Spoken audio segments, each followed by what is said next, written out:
अगर मैं इंडिया की बात करूँ, तो इंडिया एक कदम आगे बढ़ गया।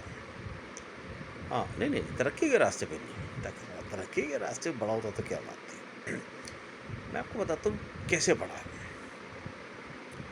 जब भी कभी मुझे पुराने समय की बातें यंग एज में इतना जब मैं बहुत गुस्सा होता था, बहुत ज़्यादा गुस्सा होता था किसी से या कोई बहुत धोखा देता था मुझे या किसी ने चीटिंग की, तो निकलता था कि यार क्या बात है, दे आर ब्लडी डॉग्स, निकल जाता था मुँह से। आज मैं अगर यही बात कहूँ, तो मुझे लगता है मैं तो कुत्ते की इंसल्ट कर रहा हूँ। इंसान से आज उनका कंपैरिज़न है ही नहीं। They are far better than us, far better. देखो, कुत्ता गबन नहीं करता, कुत्ता झूठ नहीं बोलता, कुत्ता अपने ही मालिक को काटता नहीं। हमारे यहाँ तो क्या होता है, आप जिसके वोट से चुन के आते हो बाद में उसी को काटना शुरू कर देते हो। इंडियन पॉलिटिक्स से हमने देखा है ये।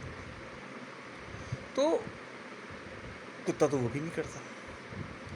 तो फिर मैंने सोचा अभी मैं किसी और से कंपैरिजन करूँगा। भाई, आदमी जब गुस्सा होगा तो उसे जानवर से कंपेयर करता है, तो मैंने किसी और से करूँ। तो मैंने सोचा किससे करूँ। तो मैंने कहा ही इज़ ब्रिटी लायन। लायन नहीं यार, शेर तो बहुत ही जंगल का राजा है और वो तो बहादुर होता है, वो डरपोक थोड़ी ना होता है।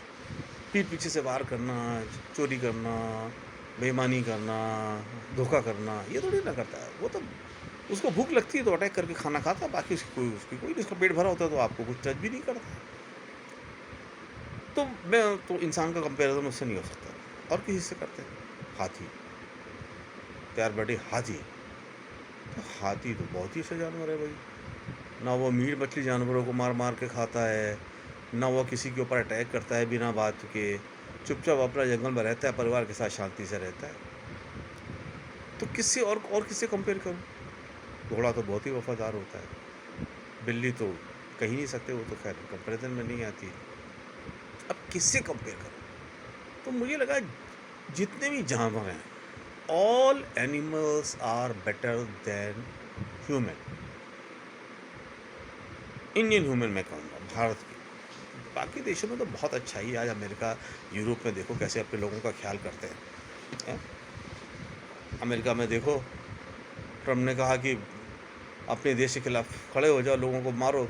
सेना ने मना कर दिया, साहब हम तो देश की रक्षा के लिए, संविधान की रक्षा के लिए। ट्रम्प तुम्हारी रक्षा के लिए थोड़ी ना है। तुम गलत काम करोगे तो मार ही खाओगे। इसे कहते हैं इंसानियत। तो वहाँ के लोगों की मैं सिर्फ इंडियंस की बात करता हूँ। उन इंडियंस की बात करता हूँ जो आपके वोट से जीतने के बाद पूछते तू कौन भाई, बता तू कौन। वोट लेते समय नहीं पूछते कि बता तू कौन, तू मुझे क्यों वोट क्यों दे रहा है। वोट लेने के बाद पूछते बता तू कौन। तो फिर किससे कंपैरिजन किया जाए। अच्छा, ये सिर्फ पॉलिटिक्स की बात ही, मैं बहुत सारे लोग की बात कर रहा हूँ। आप गवर्नमेंट डिपार्टमेंट में जाते, कौन आपको बिना पैसा दिए काम करता है। फाइल लड़का आके बैठा रहता है।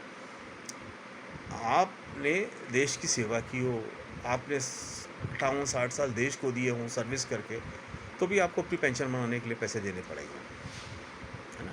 आपको गाड़ी चलानी आती है, फिर भी आपको लाइसेंस तभी मिलेगा जब आप पैसा देंगे। आप सारे काम, आप बहुत पढ़े लिखे काबिल आदमी है, लेकिन बिना डोनेशन दिए आपका अच्छे इंजीनियरिंग कॉलेज में एडमिशन नहीं होगा। मैं तो देखता हूँ, मेरे आता है कि 2.5 लाख लेके आ जाओ, 5 लाख लेके आ जाओ, सब कुछ ठीक है, लेकिन डोनेशन देना पड़ेगा। तो ये क्या है। ये तो अब मैं कैसे कंपेयर करूँ। तो जानवर से तो आपसे बेटर हो गए, लेकिन आप एक कदम आगे बढ़े हो। आपको जो आप कंपेयर कर सकते, ज़ॉम्बी से कर सकते, डेविल से कर सकते। आप अब उस आपकी कैटेगरी वो हो गई, कदम आगे बढ़ गए। जानवर से कंपैरिजन आपका होता था तो आप बहुत बेकार होता था, आप तो है ही नहीं।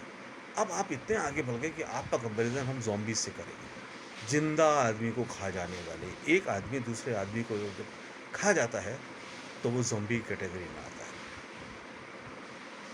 उस कैटेगरी में देखो, मैं बहुत सारे ऐसे केसेस को जानता हूँ जहाँ पे डॉक्टर के पास गए, पैसा नहीं था, डॉक्टर ने भगा दिया।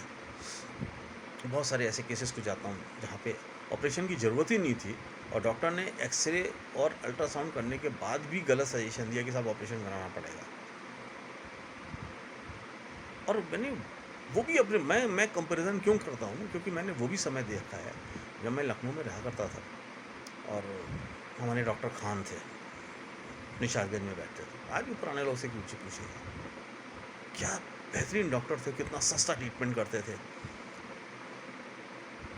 और बड़े होने पे भी डॉक्टर रिज़वी थे डालीगंज में। वो रिज़वी साहब ₹50 लेके बड़े से बड़ा ट्रीटमेंट कर देते थे और ₹50 में दवा भी देते थे। वो पीस के पुड़िया में 8-10 पुड़िया बना के सुबह शाम खाने वाली, और एक बोतल में आपको कुछ कड़वी सी दवा देते थे, ठीक हो जाते थे उससे। कोई टेस्ट वेस्ट की ज़रूरत नहीं पड़ती थी।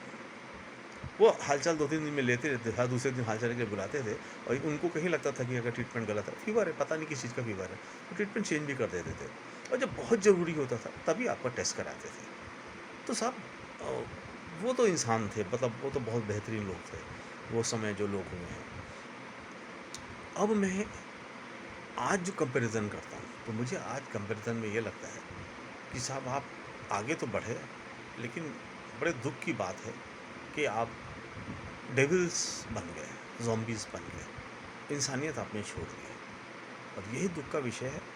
सोचो अपने आप को कि क्या भगवान ने आपको इंसान इसलिए बनाया था कि आप, आत्मा आपकी डेविल की हो, ज़ॉम्बीज़ की हो, और शरीर आपका इंसान का। सोचना, लगे कि सही कह रहा हूँ मैं, तो बदलना अपने को, और उन लोग को भी बदलना, उन लोग को भी सही रास्ते पे लाओ जो ज़ॉम्बीज़ बन के आपका खून चूस रहे हैं। डरोगे तो फिर चलिए ख़त्म हो जाओगे। अब डरने का समय ख़त्म, अब ज़ॉम्बीज़ को ठिकाने लगाने का समय आ गया है। वरना ये पूरा देश, आपके बच्चों की, फ्यूचर की जनरेशन सब खत्म हो जाएगी। सोचना और एक्शन लेना।